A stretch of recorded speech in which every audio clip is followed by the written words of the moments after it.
Hi there, this is Jessica Jordan from Phil Place Pottery. I'm just going through a few workshops with you today on tile making and also making patterns in the surface of clay. So today what I've got here is I've got an old potato that I've just cut a pattern into. So this is great to do with your kids. So you can cut in any sort of pattern that you want, and then we can use that to impress into your clay. Your clay does need to be quite soft to do this, and all we're going to do is we're just going to press this into the surface like so. Great fun for the kids. And once you've finished with it, you can just chuck it in the bin. So as you can see, you've got to press quite hard when you're sort of pressing in the surface, like so. And there we go. And then I'm just going to recut my tile so it's nice and square.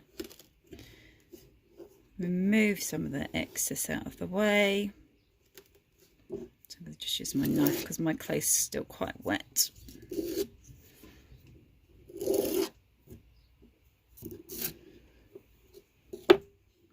And then just press out nice and gently. Now if you haven't got the tile cutter, you can use an old box or an old coaster or anything like that to cut round, and there you go, one way of making a nice little pattern in the surface of your clay. Wonderful. Take care.